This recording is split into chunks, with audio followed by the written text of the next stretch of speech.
श्री नेमी गिरनार धर्म पद यात्रा को, जो कि 23 मार्च 2025 को बलबीर नगर जैन मंदिर जी से शाहदरा दिल्ली से शुभारंभ होकर श्री नेमी गिरनार पहुंचेगी। उसका रूट क्या रहेगा?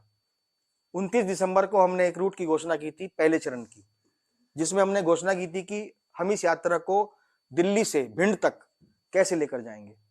तो हमने घोषणा की थी दिल्ली से आगरा और फिरोजाबाद, शुकोबाद और भगवान नेमीनाथ की जन्मस्थली शोरीपुर होकर सिरसागंज, जसवंत नगर, इटावा से भिंड तक की हमने घोषणा की थी। आज इस आज मीटिंग के माध्यम से गत 1-2 महीनों में हमने व्यक्तिगत रूप से काफी स्थान पर गए हम लोग और सड़क के माध्यम से रूट का प्रयास किया। और जो हमारे जितने भी एसोसिएट्स हैं, जो हमारी शाखाएं हैं, इंदौर शाखा है या जो हमारी गुजरात में सूरत शाखा है, और भी जो हमारे सहयोगी बंधु हैं, उन सब से हमने चर्चा करी। आगे के रूट की मैं आज यहाँ पर विधिवत रूप से घोषणा करने जा रहा हूँ। दिल्ली से भिंड के रूट के बाद जो मैंने आपको बताया, भिंड से आगे जो हमारा रूट रहेगा ग्वालियर, भिंड के बाद हम ग्वालियर, दतिया, झांसी, ललितपुर, ये उत्तर प्रदेश में आते हैं। इसके बाद ये यात्रा हमारी मध्य प्रदेश में सागर में प्रवेश करेगी। भोपाल, आष्टा, देवास, इंदौर, उज्जैन, बडनगर, बदनावर, झबुआ, यानी कि भिंड से लेकर झबुआ तक ये मध्य प्रदेश में यात्रा करेगी। इसके बाद दाहोद, गुजरात में इसका प्रवेश होगा झबुआ से, जहां पर अभी पूज्य आचार्य श्री सुनील सागर जी महाराज ने पंचकरणक का इतना बड़ा आयोजन किया और हम लोग दाहोद में थे। और दाहोद समाज मैं मान सकता हूं कि बहुत ही विशाल हृदय वाला समाज है और वहां सेठ जी की नशिया में भगवान नेमिनाथ विराजमान है। और हमने वहां पर उन भगवान के श्री चरणों में भावना भाकर आए कि हे भगवान, हम इस दाहोद से होकर जाएंगे, आपके दर्शन करके जाएंगे, हमें निर्विघ्न सफलता के लिए आशीर्वाद दें। दाहोद से ये यात्रा हमारी अहमदाबाद जाएगी, अहमदाबाद से राजकोट जाएगी, राजकोट से हमारी यात्रा जूनागढ़ जाएगी और जूनागढ़ से श्री गिरनार जी क्षेत्र की यात्रा करेगी। ये आज हम दिल्ली से श्री नेमी गिरनार धर्म पद यात्रा के अंतिम पड़ाव गिरनार जी की घोषणा हम यहाँ विधिवत रूप से करते हैं। दिल्ली से आगरा तक का, क्योंकि कई लोगों के हमारे पास फोन आया कि दिल्ली से आगरा आप किधर से होके जाएंगे।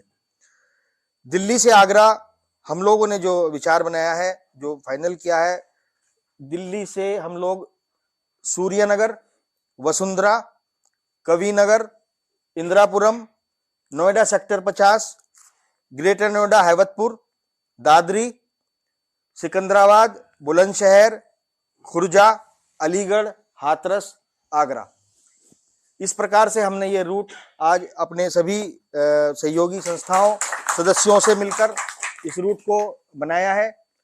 इसके बीच में जो हमने घोषणाएं की हैं, ये प्रमुख शहर हैं। इसके बीच में जो भी हमारे मंदिर जी तीर्थ होंगे, मंदिर जी होंगे, हमारे पूज्य संत विराजमान होंगे, हम सभी का आशीर्वाद मार्गदर्शन लेकर आगे बढ़ेंगे। मैं आपको एक बात और बता दूं, इस यात्रा में किसी भी प्रकार का संतवाद, पंथवाद या संस्थावाद का कोई स्थान नहीं है। हमारे रास्ते में आने वाले सभी जैन मंदिरों में हम दर्शन करेंगे और प्रयास करेंगे कि हम अधिक से अधिक मंदिरों को कवर कर सकें। समय सीमा एक बहुत बड़ी सीमा होती है। दिल्ली के अंदर हम बहुत ज्यादा नहीं घूम पाएंगे क्योंकि हमें 1500 किलोमीटर जाना है।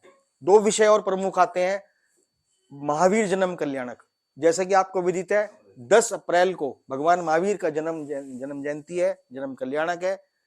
हमारा प्रयास है कि हम इस 10 तारीख को आगरा के अंदर क्योंकि आगरा के अंदर एक विशाल रूप में इस जन्म कल्याणक को मनाया जाता है, तो हम ये यात्रा 10 अप्रैल को हम प्रयास करें कि हम आगरा में इसमें शामिल हों।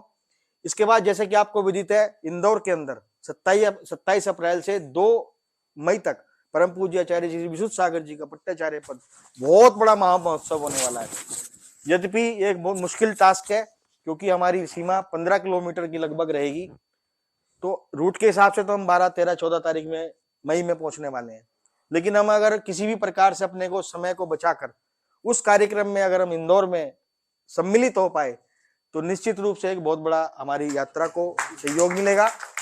मैं इसी निवेदन के साथ सकल जैन समाज से विनती करता हूं कि इन सभी शहरों में, इन शहरों के सभी समाज से और इन शहरों के बीच में जितने भी हमारे जो भी हमारे मंदिर जी हैं या जो समाज है, वो इस यात्रा को अपनी यात्रा समझकर, अपने समाज की भावना समझकर, समाज की यात्रा समझकर इस यात्रा को आगे बढ़ाएं।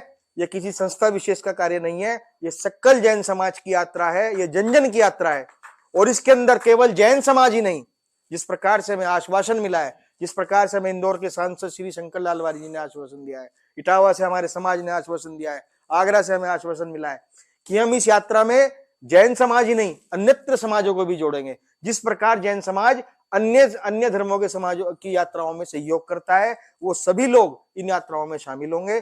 इन्हीं भावनाओं के साथ जय बोलो नेमी। और ये यात्रा आपके लिए एक इतिहास बनेगी कि जैन समाज संगठित है। ये आपको बार बार बोला जाता है कि बिखरी है, ताकि आप माइंड सेट कर लो कि बिखरी है ही नहीं। किसने कहा कि बिखरी है? कोई नहीं बिखरी। जैन समाज एक थी, एक है, एक रहेगी। लेकिन समय पर एक साथ उपस्थित होना है, ये बात प्रस्तुत की जाए कि आप टाइम पर सब एक साथ आए। अपन एक ही साथ हैं सब। शादी होती तो एकत्रित होते हैं, पंचकर्म चल रहा है, सब एकत्रित हो गए। हम समय पर एकत्रित हों, इस बात पर गौर करें, नेगेटिविटी ना भरें। और आखिरी में एक बात कहता हूं